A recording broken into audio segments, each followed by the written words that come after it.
Hello everyone, I'm here to talk to you today about the first sections of the Heartwarmer cowl, which is the second project, the accessory project that we will be doing for the Knitter's Journey Club in 2020. This particular video is going to talk about the cast-ons and give you some information and some hints about getting started for the ribbing. Now, the pattern itself actually lists two different cast-on techniques, and you can choose either one of them. They are both very stretchy, which is great for a cowl, and these are good cast-on options to have in your toolbox if you need a very stretchy cast-on for something like a hat brim, sock or mitten or glove cuffs, or even if you're doing a top-down sweater where you need to cast on ribbing at the neckline.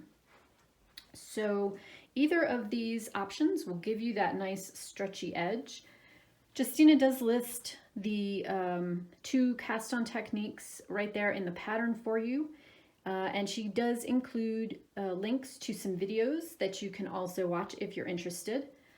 This video today is going to talk to you about the German twisted cast-on because it's my preferred method of casting on for this type of extra stretchy edge, and I think is easier to do than the tubular cast-on.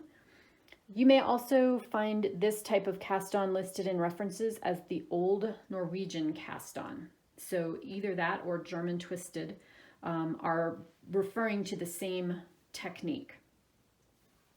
This is a long tail cast on, and what that means is that you will have one long end, long tail, hence the name, attached to the needles as well as the yarn that's coming from your yarn source. If you have worked a long tail cast on, or sometimes it's called the slingshot method because you hold your fingers like this, you will be somewhat familiar with this type of cast on. The German twisted cast on adds an extra step, which also gives you that extra stretch. Now, one thing that I often get asked is for these long tail techniques for casting on is how do you know how much yarn to use to budget for, because you have to basically have a starting point where the yarn that's the long tail is used as well as the yarn that's attached to the ball. In general, if you allow yourself approximately a yard or 36 inches for every 35 to 40 stitches, I like to remember it as 36 inches and 36 stitches, it will give you an approximate amount that you will need to budget for this long tail. Now, this will allow you to have enough extra to darn in the end when you get to the end of the cast on and you've finished knitting your project. And it will probably give you a little extra than you need, but it also means you don't run out so that you have to rip all of your cast on stitches off and start over again from a new point. So to get this type of cast on started, and let me show you a close-up of what it looks like. It's a nice smooth edged cast on, so it's great for having this be the edge of something like a cuff or a collar ribbing. You'll want to go ahead and make a square knot. That will be the first stitch on your needles. From here, you're going to have the long tail in the front and the yarn that's attached to the ball in the back. You're going to grasp the yarns between your pinky and ring fingers of your left hand, and that's going to create the tension on the yarn. And then you're going to open up those two yarn strands by having one wrap around your thumb and one wrap around your index finger. Now, for those of you who have done long tail cast on, you'll probably recognize this portion of it. You're going to tilt your thumb up like this so that you have basically a loop that's coming around your thumb.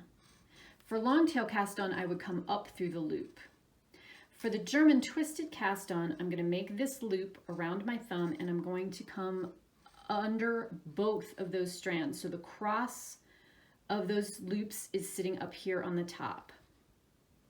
Okay, I'm going to bring the point of my right hand needle down into the loop that is formed by my thumb.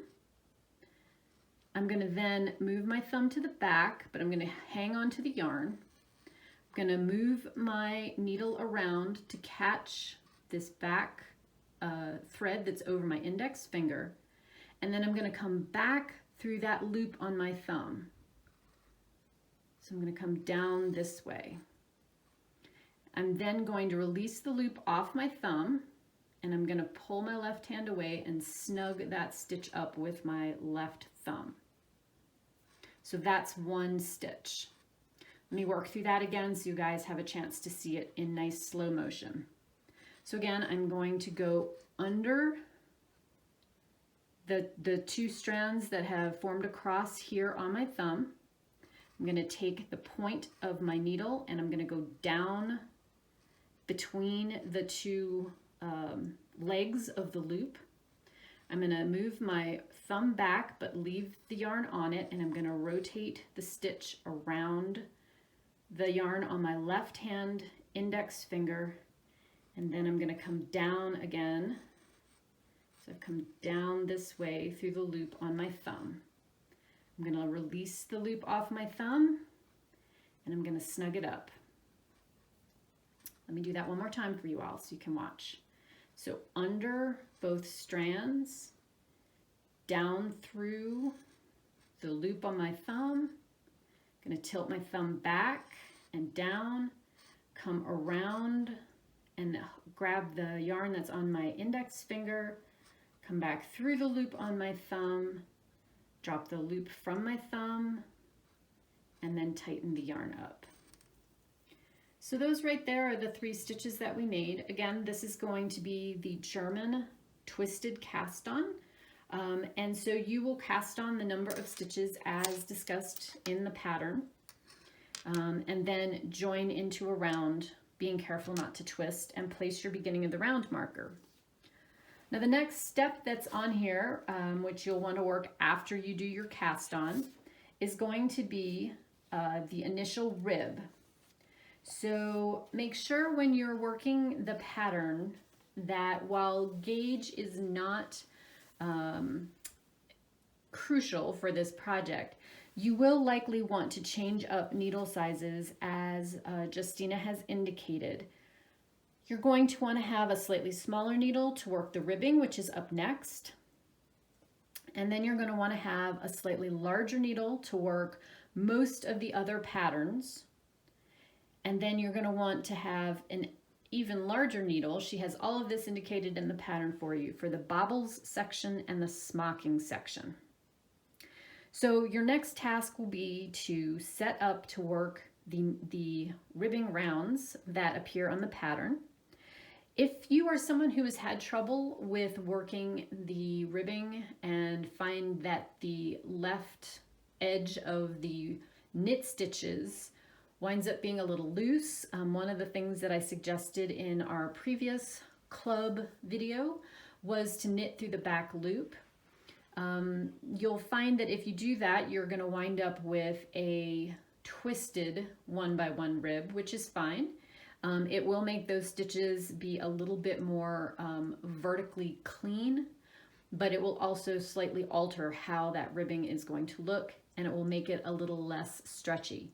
And that may be fine for a cowl. So depending on your personal preference, you can opt to do that or not. So this is enough to get you started. I will be back to talk to you a little bit about the lace and cables section, which is up after the ribbing. So look for that video shortly. Happy knitting!